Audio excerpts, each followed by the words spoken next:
sesuatu awalnya itu dari komunikasi. Ada liburnya nggak sih? Di Genta Autosport sendiri ada dua tipe karyawan. Gimana caranya jadi IO yang baik, terutama IO balap.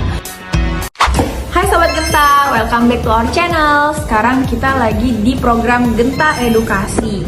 Di sini kita mau ngebahas kira-kira apa sih, gimana caranya jadi IO yang baik, terutama IO balap. Karena setiap gue ditanya sama orang kayak kerjanya apa mbak gitu, dan gue jawab IO, dia pasti langsung gini, ngurusin nikahan ya mbak, wedding ya. Padahal IO itu nggak cuma wedding. IO tuh di Indonesia ada banyak, ada IO musik dan salah satunya ada IO balap. Nah, IO balap itu di Indonesia nggak banyak, ada kayak cuma beberapa. Kenapa nggak banyak? Karena jadi IO balap itu kayak di panitianya kita tuh kayak harus punya license IMI. IMI tuh apa sih? IMI tuh organisasi di Indonesia, organisasi otomotif di Indonesia gitu. Jadi resmi dari pemerintah. Jadi kita tuh juga ujian loh setiap tahun. Walaupun kita udah punya license di tahun ini, tahun depan kita harus ujian lagi. Itu buat RC-nya ya. Jadi kalau IO balap tuh dibagi jadi dua, kayak ada RC dan OC. Apa sih OC? Apa sih RC? Nah, pada nggak tahu kan? Nih, gue kasih tahu.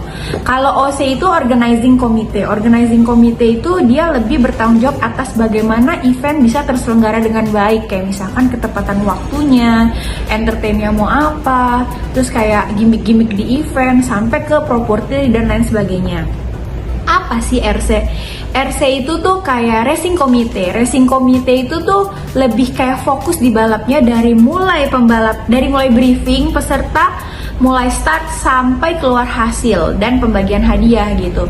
Semua bagian part-part dari RC punya license.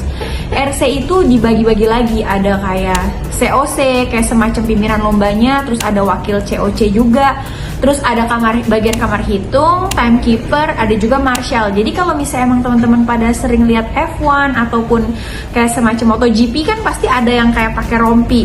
Mungkin pada mikir apa ya itu gunanya, apa mereka itu marshal. Jadi mereka pun tuh harus punya pengetahuan yang jelas mengenai event. Kayak misalnya contoh gini, pembalap di depan jatuh, bendera apa sih yang harus dikibarin? Karena warna bendera tuh beda-beda. Ada warna hijau yang artinya tuh clear area.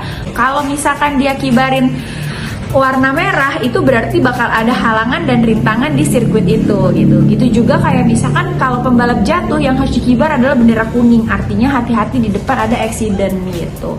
Terus juga kayak misalkan kamar hitung, mereka harus ngitung waktu pembalap-pembalap itu dengan cepat. Jadi hasil bisa segera keluar gitu, karena pada saat hasil keluar pun untuk bagian piala masih ada waktu untuk protes gitu. Jadi emang harus gerak cepat gitu, harus kayak terbiasalah gitu. Terus juga kalau OC juga ada bagiannya sendiri sih, kayak macem-macem juga. Kayak misalkan ada yang ngurusin panggung, biasa kita sebut stage manager gitu, berhubungan sama artis, gimana caranya dia koordinasi dengan RC supaya event terselenggara dengan baik, tektokan antara balap sama entertainnya tuh bisa jelas gitu. Jadi kalau misalnya kayak gue sendiri awalnya bercita-cita menjadi dokter, karena papi dulu pernah bilang jadi dokter duitnya banyak loh. Iya sih gitu. Tapi ternyata kan setelah dijalanin dan papi jadi IO, gue sangat tertarik untuk terjun di bidang ini. Akhirnya pada saat lulus SMA gue ngambil kuliah jurusan komunikasi. Karena segala sesuatu awalnya itu dari komunikasi. Kalau penyampaian kita tuh bener, baik, dan enak diterima orang, pasti itu semua akan bisa berjalan dengan lancar gitu. Jadi kalau untuk sekolah, mungkin saran gue kalau emang lo pada mau jadi IO, ambillah komunikasi gitu. Tapi nggak semua IO itu cuma jurusan komunikasi lo yang diambil. Contohnya gini, kayak bagian pendaftaran sendiri itu lebih cocok orang akuntansi, karena dia lebih berhubungan dengan perhitungan uang gitu. Terus juga IO itu di kantor Genta, di Genta Autosport itu kita kan ada kayak office-nya gitu. Bagiannya apa aja sih? Kita punya orang desain, kita punya accounting. Jadi berbagai macam jurusan kuliah gitu yang masuk. Terus kalau misalkan untuk di RC-nya sendiri sebenarnya lebih ke dia paham otomotif, dia mencintai otomotif, dan dia punya license IMI, itu bisa jadi bagian dari RC gitu. Ya pastinya sih kita lebih kayak pada saat mereka pulang, mereka bisa libur satu hari. Entah misalkan pulang kalau hari Minggu ya berarti Seninnya libur. Kalau pulangnya baru Senin, Selasanya libur. At least ada libur satu hari, tapi tetap kerja lagi. Karena biasanya tuh kita yang udah Senin pulang, kita masih tetap persiapan karena hari Kamis kita udah berangkat lagi untuk event selanjutnya gitu. Jadi emang ya kalau dibilang liburnya sedikit libur, tapi sekalinya kita libur kayak misalkan di masa-masa awal tahun Januari Februari biasanya kan kita belum ada event. Terus juga di Desember kayak mendekati Natal tahun baru kita juga nggak ada event, dan full 1 bulan pada saat kita puasa tuh juga nggak ada event. Jadi itulah liburnya kita, quality time-nya kita sama keluarga gitu. Kalau untuk event pastinya ribet di perizinan. Maksudnya ribet tuh kita mulai ngurus dari misalkan bikin di satu lokasi, kita mulai ngurus dari kayak kepala desanya sampai ke mabes ya, semacam Polres, Polda, Polsek, itu semua tuh kita tembusin gitu. Event balap tuh ada lokalan, ada nasional, ada internasional. Kalau misalnya untuk event nasional yang atau setara nasional, setingkat nasional, itu izinnya harus sampai ke mabes gitu. Untuk di Genta Autosport sendiri ada dua tipe karyawan. Yang pertama karyawan tetap. Karyawan tetap ini tuh yang ada di kantor Senin sampai Minggu sih, karena kadang karyawan kantor ini juga ada yang ikut di event. Tapi kalau yang dia fokus di kantor doang, dia cuma Senin sampai Jumat, jam 9 sampai jam 5 kayak jam kantor biasa.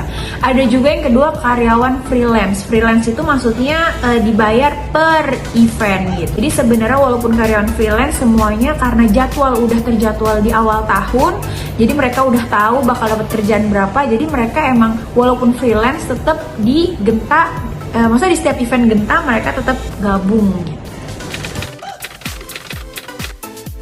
Kalau untuk event yang dibikin Genta kebetulan kan karena memang ada ambience di lokasi, kayak misalnya ada panggung, terus juga ada booth dan lain sebagainya, angkanya sih mencapai ratusan. Tapi ada juga satu event yang memang pernah kita handle, event internasional ya, terutama itu di bulu tangkis waktu itu Jarum Superliga, itu angkanya sampai miliaran. Pada saat awal pandemi tuh kayak putar otak banget gimana caranya, karena pada saat pandemi berubah menjadi endemi itu kan bagian IO itu akan dibuka izinnya tuh terakhir. Putar otak lah, maksudnya gimana caranya supaya event tuh bisa terselenggara. Akhirnya kita menyiasati dengan walaupun event diselenggarakan tanpa penonton, kita coba siarkan secara live streaming gitu. Nah, untuk kepercayaan itu hal yang sangat penting, nomor 1 penting. Jadi pesan dari almarhum Papi yang memang sudah membina hubungan baik dengan para sponsor dari tahun 98 itu, pesannya cuma satu. Jangan pernah kamu tuh nakal untuk hal-hal kecil dalam arti masalah keuangan. Apapun ya kamu open. Namanya bisnis pasti pengennya untung, tapi untunglah sewajarnya gitu. Ngapain sekali untung, tapi habis itu kamu nggak dipakai lagi, lebih baik sewajarnya, tapi kamu bisa continue terus. Itu yang pertama. Yang kedua, ini yang lebih penting lagi. Pada saat kita udah menjalin hubungan baik dengan sponsor, jangan pernah kita tuh berbelok hanya karena tergiur uang yang lebih besar gitu. Karena kepercayaan itu dibangun nggak segampang, nggak secepat kita ngebalikin tangan. Itu tuh dibangun, merintisnya tuh berpuluh-puluh tahun sampai akhirnya tuh bisa jadi kayak sekarang gitu. Jadi jangan pernah hanya karena satu hal kecil kita tuh tergiur jadi malah jadi ambiar semuanya. Ada.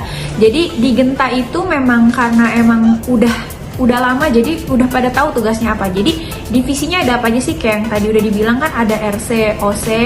Nah di RC itu ada pembuat sirkuit gitu. Pembuat sirkuit itu di tiap event beda-beda. Contohnya kayak misalkan di event slalom ada Mas Dana yang emang sering bikin soal. Terus kayak misalkan di trail game ada Mas Abe yang emang udah bertahun-tahun bikin gitu. Di off-road dulu kita punya Om Cep, sekarang kita juga punya Om Abe buat bikin sirkuitnya gitu. Jadi memang ada divisi pembuatan sirkuit, terus juga ada sampai pawang hujan pun kita juga ada. Oke, itu sedikit penjelasan dari gua. Mudah-mudahan bisa memberikan tambahan informasi ataupun kayak memicu teman-teman yang lain buat bisa jadi IO balap. Makasih udah nonton. Jangan lupa like, comment, subscribe. Terus kalau bisa sih tekan tombol loncengnya. Bye-bye.